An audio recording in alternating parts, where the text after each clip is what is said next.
Iwe na-akwatu ụlọ niile. Ha. Na millions of naira mmadụ. How money mmadụ ka ndị ajiwa nọ na-akwatu. What a world. Because you're governor. You think you have the power. You can do anything you want.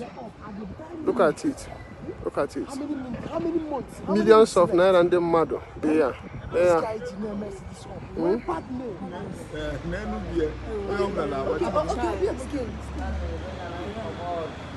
Beacon, the good hotel mother.